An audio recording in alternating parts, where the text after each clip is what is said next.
Okay, so I got the frequency range gone up to 100,000 kilohertz. Only my cats and dogs and your pet bat's only going to be entertained in that range. Here, or maybe an alien from Area 51.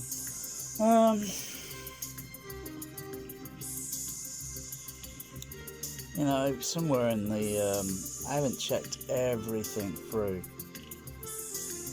I mean, I would have to put put the signal going directly from, say, the CD or the player, you know, the Panasonic. Try all of them. You know, all the players I've got.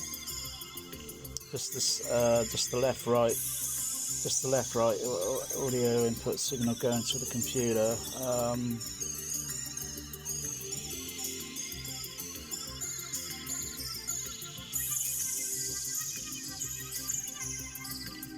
But even here, you know, there's like a filter somewhere down here. There's like something that's I don't know. It could be anywhere. It could be on the THX34 17 crossover monitor, monitoring in processor mode.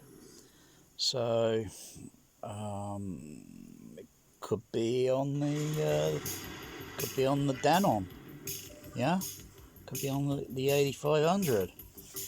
Could be on the Sony SDDS D3000. Could be on the Behringer DCX 2496, which is only running as not as a crossover frequency division, because I'm using the THX for that.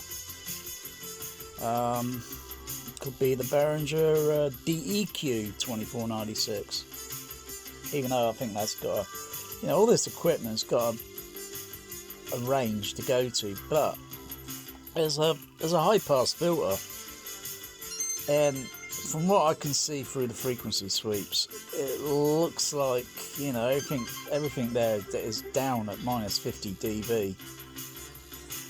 So I could put some low pass filters in and bring everything else down and then amplify everything up, you know. But there's going to be a problem there, because I'm going to probably do some damage to the equipment. Otherwise, this frequency range shouldn't be going there and then dropping down It should be going from here and then going upward. Yeah. But there's clearly still something going on down here. Well, up here, sorry, because you know it is down there and it is up there. But whether it's some sort of phantom ghosting but I could probably play the you know, the track back, and it'll probably still do the same thing. You know, if it was anything other, then yeah. But it's obviously something there, but not that I don't think Jean-Michel Jarre could even hear those. You know, you can see it, but you can't hear it. It's just like observing a star through a telescope. You know, you can see it, but you can't touch it. It's light years away. And this here, with some filtering, I mean, if I could get a know-how on where the filters are, the high pass, but I would just totally I'll just do some soldering and just put a toggle switch on it so I can turn it on or off. Yeah. But then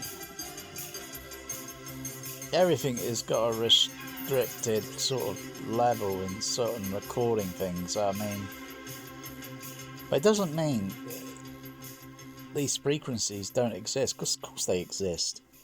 They're just not heard in our they're not heard in our range. And my cat's not going to pick up that. Bear's not going to pick this up. I mean, you might hear some of the spectrum up at this end very easily, very annoyingly easily, very annoying. He's very calm. Because amplifiers, you know, they got this frequency range, yeah. You know, all different ones going through over the, you know, modern day ones have got a very wide frequency range, but do they have a filter on? I haven't tested it. I haven't tested a frequency sweep going directly into the amplifier and then back to the into the THX, or put a resistor or such on it, so I can test it at very low level to see if it goes up and then suddenly drops off like this. Where's the frequency graph? Let's see. Okay, it's a frequency sweep I did earlier.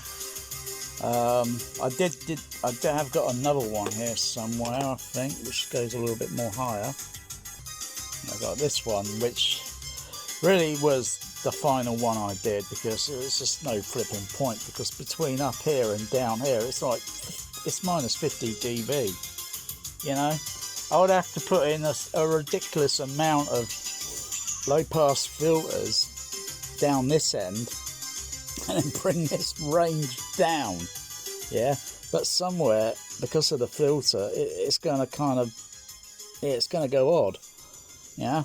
But even still, I also tried fitting in a bandpass filter at up 20k and put the Q bandwidth as narrow as it would go on the DCX, and then lowered that down. It wasn't really going much anywhere.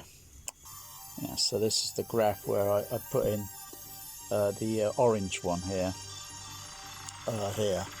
where I put a few low pass filters in and dropped it down a bit, and you can see between up here and down here it's starting to get a little bit narrow. Everything's, you know, but there was still, you know, something, you know, that's, but you know, it's not going to really matter much, because the JBL 2445 heat compression drivers and the horn, they're not going to really be able to, you know, I would have to put another JBL very high, ultra high, you know, and sure, the only characters I'm going to entertain are my cats, you know. Bear and Magic, Sooty in the spirit world, and they're the only ones that are going to hear that frequencies. I mean, it's going to go over my head. Well, it's going to go in one ear, come out the other, and I'll be like, wow, I feel a bit anxiety, or a bit anxious, or I feel a bit whatever, because maybe it could be stimulating certain chemistry of the, you know, because it's not a range we often hear every day, or even play musical. I mean, I was looking at a thing, is there any musical sounds that go above 20,000 kHz? And I came across something that showed certain musical instruments can. I didn't think that was possible, but you know, you just got to put in the keywords. And then, you know, look for it, because the stuff's out there, you know. But it's not going to entertain humans. Even if you're 10 years old, you know, and you're into this sort of, it's not going to, you're not going to notice it. Like I say, you'll be able to see it on an analyzer, but you can't hear it.